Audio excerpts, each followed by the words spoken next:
Support WrestleTalk!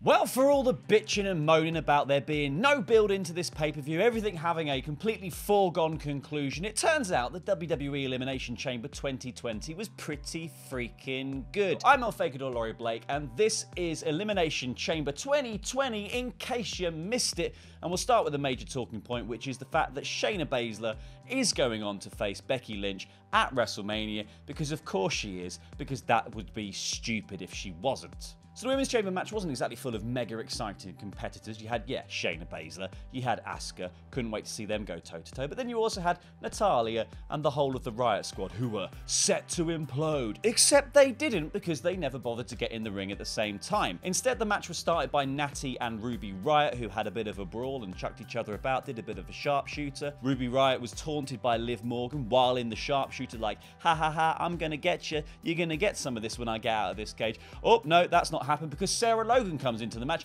knees everyone in the face really badly, including one off the top of the pod where she crashes through Ruby Riot and Natalya's face with her knees, taking them all out. And then 10, 9, 8, 7, 6, 5, 4, 3, 2, 1, who gets into the match but Shayna Baszler, who does a series of murders. So many murders, in fact, that she's the only person remaining in the match and spends a good 5 minutes just standing in the ring, gloating, winding up Asuka, who's like, I'm gonna get you when I get out of here, in Japanese and better than I delivered it, and Liv Morgan, who keeps going, I'm going to WrestleMania, I'm going to WrestleMania, and for a moment, you almost believe her. She hops out of the pod to face down Baszler, which is the equivalent of hopping out of a shark cage to try and, I don't know, punch a great white in the mouth, and she ends up also murdered, but this time directly in front of Asuka with a hanging Kirifuda clutch on the top rope. Asuka then gets into the match, and you think, oh, this is where it's going to kick up a gear. This is where we've had all the murders now, and now it's going to be Asuka versus Baszler in an NXT callback match that puts both people over really hard and sets Baszler up as the next contender for Becky Lynch. No, it was a back and forth over who's going to get a submission hold, and then Baszler hits the weird dump truck double-armed thing, kick to the face, and the Kirifuda clutch finishes it. I still really like this match. I just wish that bit between Asuka and Baszler went a bit longer, because that would make sense. You feed 4 people to the hungry, basking Baszler shark in order to put her over, and then when Asuka comes in, who is the only person that's really taken Becky Lynch to the absolute limit in their feud, and the only person who's ever beat her, you give them a bit of a longer stretch so that Baszler beats out Asuka, sends the crowd home happy, but she looks like the next dominant challenger to Becky Lynch, and very likely the woman to topple her. I mean, like, there's no two ways about it. This match absolutely made Shayna Baszler look like the woman who's going to topple Becky Lynch. She murdered everyone, including Asuka, but it would have been nice from a viewer's perspective to see a bit more of Asuka and Baszler going back and forth to really hype into the finish, and then Baszler hits her 3 moves and looks really dominant. I still love Shayna Baszler. I still love the booking of the match, and I really enjoyed watching that series of murders. Does that make me weird? Is that a weird thing? The show kicked off with Daniel Bryan versus Drew Gulak in a match I could have frankly had 20 more minutes of, because it was bloody wonderful. The entire point of the match was that Drew Gulak is inside Daniel Bryan's head, knows all of his techniques, and is better at it than he is. It was a masterfully worked, brilliantly told match that was very much the match that the guys wanted to have. It was a technical showcase. Gulak was just stretching Bryan out, working him over, getting the better of him, and Bryan did a fantastic job of selling the idea that he'd been rattled by Gulak. It came very close to being all over after this horrific German suplex that Gulak delivers to Bryan that dumps him on the back of his neck, rolling him over, snapping him in half, causing him to spill out of the ring and almost fail the 10 count. It was masterful stuff, and it was just a really heart-in-the-mouth moment, because you really feel for Bryan when he's under that sort of pressure, because there's so much history of neck injury there, and that story within WWE has been so well told and so well preserved. So then Bryan takes a top rope reverse suplex into a dragon sleeper, but thankfully manages to reverse that out into the bell lock and picks up the win. This is a great match. I hope this feud continues, and I want to see them do more stretchy stuff.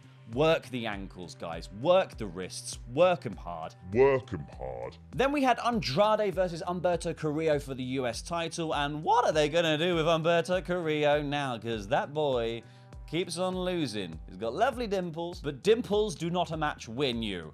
This was both men putting on a high-flying, flashy showcase with lots of springboard stuff from Carrillo that popped the crowd loads and got "This is awesome" chants up the wazoo. We then had Zelina Vega ripping up the mats to set up the Hammerlock DDT Revenge-a-thon from 2 months ago that wrote Andrade off TV because he actually failed a wellness policy, but whatever, it's all story now. It never actually happened because Humberto managed to reverse it, dropping Andrade onto the soft double-folded mattresses, but he sold it like he'd hit the floor. And then they rolled back in the ring, and it was a roll-up-a-palooza, and then Andrade got the final roll-up and grabbed the tights, stealing a victory and making Humberto continue to look like a chump. I feel like it's only a matter of time before they decide that Humberto Carillo is just another Cedric Alexander and just another failed project. But if you keep booking somebody to lose and they don't get over in losing, that's your fault.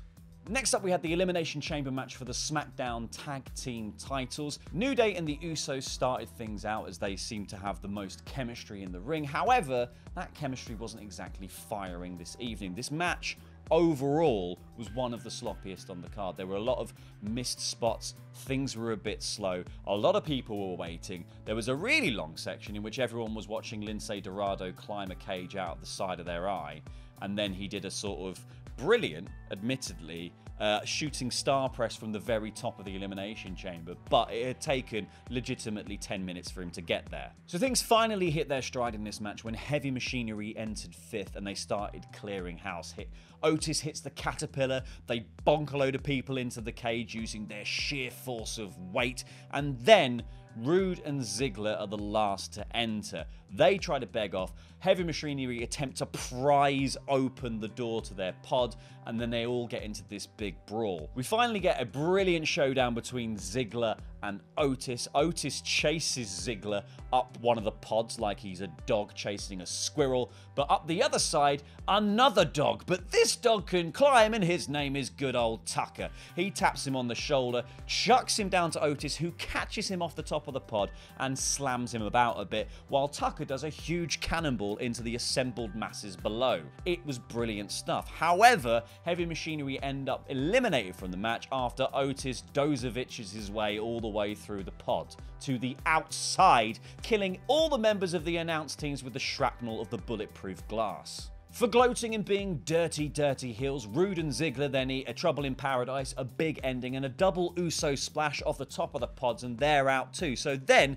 the New Day and the Usos, who started the match, have a face-off in the ring, but they slowly realise that Miz and Morrison, the tag team champions, are still in it, turn on them, and there's a brilliant bit of those two teams working together, swapping members in a sort of stomp beat-down melee on Miz and Morrison. But inevitably, working together in WWE only ever lasts about 5 seconds, and Kofi and Jimmy and/or Jay decide to super kick a member of the other team. They get into a brawl. Kofi ill-advisedly dives off the top of one of the pods, misses, breaks both of his legs, and then gets pinned by Miz and Morrison combined. Things then break down between Miz, Morrison, and the Usos, and they get a weird figure 4 thing, Starship Pain combo that gets a really close 2, but things actually end when Miz does a roll-up and Morrison does a sunset flip, and then Miz puts his feet on the ropes, and it's like the most convoluted pin you've ever seen, but it's all legal because it's inside the Elimination Chamber. So Miz and Morrison managed to retain the SmackDown Tag Team titles by being a bit dirty. The Usos looked really good here, but they looked quite sad at the end of the match. I don't really know where they go from here with Miz and Morrison, because I'm far more interested in what's going on with Otis and Ziggler, because that stuff in this match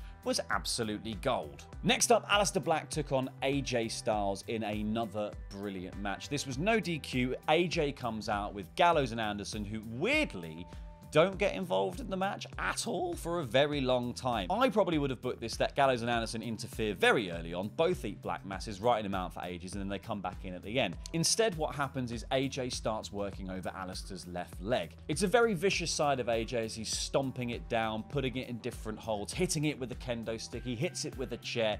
Aleister is selling up a storm, limping around the ring, struggling to hit his moveset because most of it involves kicking or flipping, and he does a kip up at one point and is like, oh god, I really regretted doing that.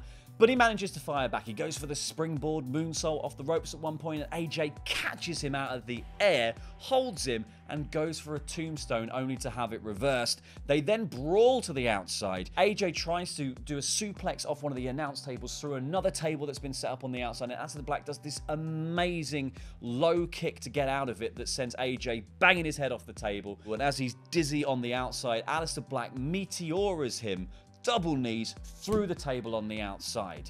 This is when Gallows and Anderson decide to get involved, and they all get in the ring. Aleister fights them off briefly and says, "Come on, I'll take all three of you on." He then admittedly regrets that immediately because they swarm him, beat him down. They hit the Magic Killer. AJ's on the outside getting ready for the phenomenal forearm, and then dong, lights out. Who's in the ring? It's Undertaker, holding Gallows and Anderson by their throats. AJ tries to dive in, gets caught, eats a chokeslam, dong, Taker's gone, Black's back in, Black mass, that's all she wrote. I don't necessarily understand how this makes Aleister Black look any good, but it did do well to set up AJ versus The Undertaker, and Undertaker looked far better than he did at Super Letdown. To my mind, I would much rather see a normal one-on-one match between AJ Styles and Aleister Black without the no DQ gimmick and without Undertaker's involvement, but this, as was presented to me, was pretty damn good. After that, reigning Raw Tag Team Champions, the Street Profits took on the team of Seth Rollins and Buddy Murphy, who had AOP in their corner. This wasn't as good as the other two matches these two teams have had, but it was still a lot of fun. AOP were quite quickly ejected from ringside because the Viking Raiders came out to brawl with them and then brawled them all the way backstage and then probably brawled them into a toilet cubicle and locked them in or something. I don't know how these things work. They're just brawling for the rest of the show. Early on, it was all about keeping Rollins out of the match as he kept gloating while Murphy was doing good stuff, but then Murphy would lose it while Rollins was gloating and the Profits would take control. The Profits then finally got Seth involved in things and started beating him down as well. Kevin Owens then comes out through the crowd eating a bucket of popcorn, which is a weird shade of yellow, like it's jaundice popcorn or it's got what's it covering on it. I don't know. It's gross, American popcorn. It's really disgusting. He then comes and sits on the announce table, which puts Rollins off. He starts throwing popcorn at Rollins, which really puts Rollins off, who then gets pounced by Dawkins into the barricade. Murphy tries a big flippy dive to the outside, but gets caught by both Profits, powerbombed into the barricade, chucked back into the ring, spinny thing, clothesline, pop-up, spine buster, frog splash, and that is all she wrote. They wanted the smoke, they keep the smoke, they gots the smoke, which is, in this case, the Tag Team Championships. Then we had the match I was least excited for, Braun Strowman versus Sami Zayn and Shinsuke Nakamura and Cesaro.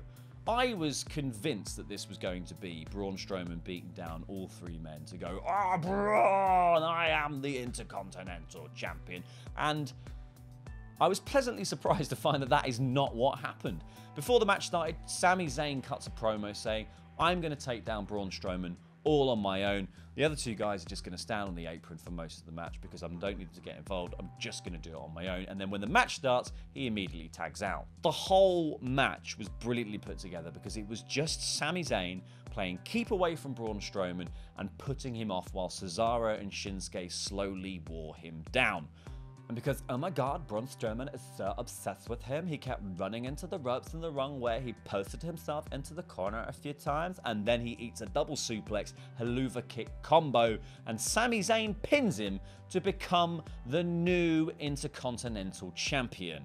It is utter madness what has just happened there, but a lot of fun. Now Sami Zayn, the wily, keep-away game Intercontinental Champion, will probably build to a match with Braun Strowman at WrestleMania in which they'll finally go one-on-one, and Braun Strowman will absolutely decimate him in about 6 seconds, beating the Kofi Kingston record by a good 2 seconds. I wasn't sold on Braun Strowman as champion, I wasn't sold on the match, and I was pleasantly surprised to find out I was wrong. And then to close the show, it was the Women's Elimination Chamber match to decide the #1 contender to Becky Lynch's Raw Women's Championship, which we went through earlier in this In Case You Missed It episode, and that was Elimination Chamber. I went into the show not necessarily knowing what was going on because I feel like WWE didn't do a very good job of making me know what was going on before we got to the pay-per-view. A bunch of the matches felt like they were decided quite last minute, and they all turned out to be really damn good. I love the Women's Elimination Chamber match. I just wish that Asuka and Baszler had gone longer at the end to show more of what Baszler Baszler could do, and really give Asuka a bit of time to shine, because I feel like that division needs more than just 2 women at the top of it at any one time. Bryan and Drew Gulak, give me more. Aleister Black, AJ Styles,